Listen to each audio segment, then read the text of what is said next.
Je n'ai pas l'habitude de faire ce genre de vidéo. Mais je dois vous dire ce que je vois. J'ai vu un cavalier en train de parcourir le territoire du Congo, de la République démocratique du Congo. Je ne peux pas vous dire son identité, mais je sais seulement vous livrer le message, son message. Voici ce qu'il disait. Notre pays est envahi. Lèvons-nous. Et il répétait ce message partout où il passait. Notre pays est envahi.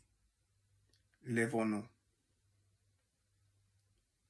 Et voici ce que moi, je saisis de ce message. Premièrement, le cavalier s'identifie au territoire du Congo et dit notre pays.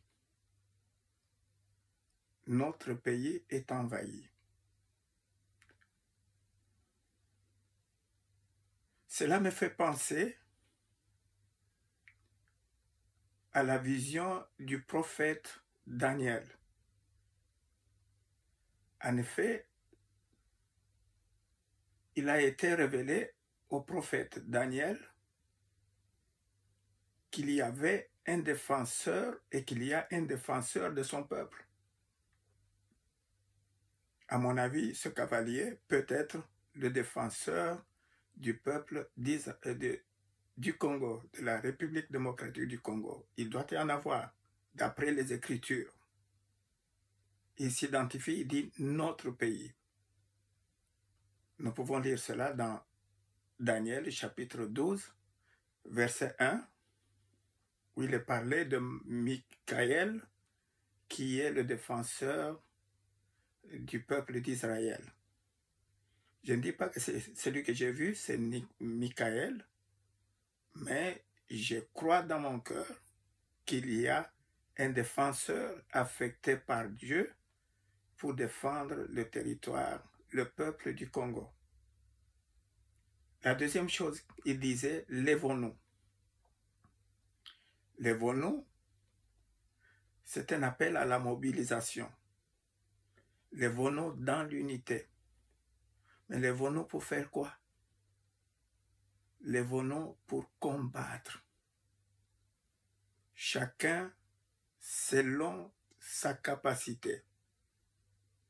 Tout Congolais, là où il est, qu'il se lève et qu'il combatte avec les moyens que Dieu lui a donnés.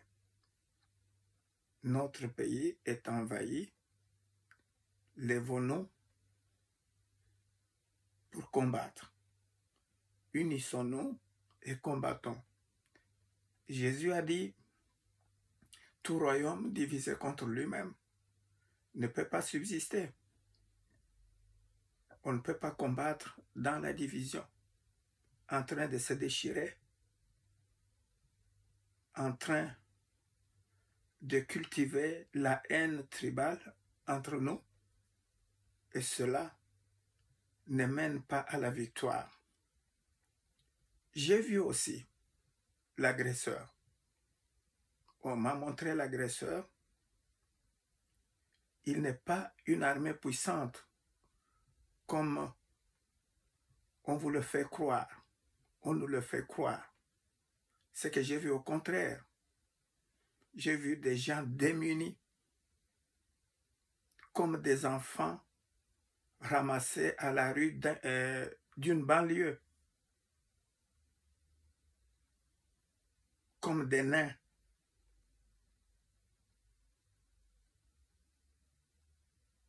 Totalement démunis. Ils ne sont pas plus puissants comme on le fait savoir. Et cela aussi me rappelle les Écritures. Cela me rappelle le rapport fait par Josué et Caleb à Moïse après leur voyage d'exploration de la terre promise. Là où les autres espions voyaient des géants invincibles, excusez-moi, Josué et Caleb voyaient la victoire. Ils disaient aux enfants d'Israël, ne craignez point ces gens-là. Montons et emparons-nous du pays. Voilà quel a été leur message. Eux ne voyaient pas des géants, ils voyaient des nains qu'ils pouvaient vaincre et s'emparer du pays. Laissez-moi vous lire le texte. Nous le lisons dans Nombre, chapitre 14, verset 9 et chapitre 13, verset 30.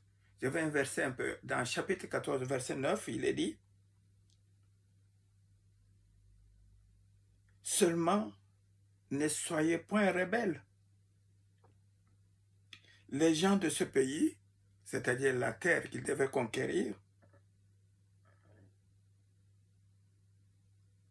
excusez-moi, seulement ne soyez point rebelles contre l'Éternel. Ne craignez point les gens de ce pays, car ils nous serviront de pâture. Ils n'ont plus d'ombrage pour les couvrir. L'Éternel est avec nous. Ne les craignez point. L'Éternel est avec nous. Ne les craignez point. Dans chapitre 13, verset 30, il dit ceci. Montons, emparons-nous du pays. Nous y serons vainqueurs. Voilà le message positif. Eux, ils avaient les yeux de la foi. Et ils voyaient à la place des géants invincibles, ils voyaient la victoire, car l'Éternel était avec eux.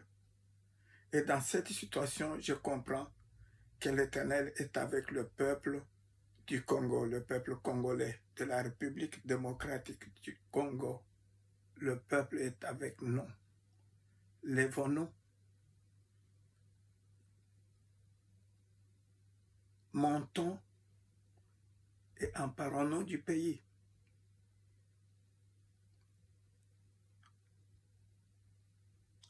Ils nous serviront de pâture. Ils n'ont plus d'ombre pour les couvrir.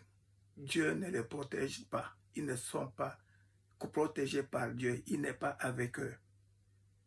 Les agresseurs. Que Dieu nous bénisse tous. Lèvons-nous. C'est cela le message.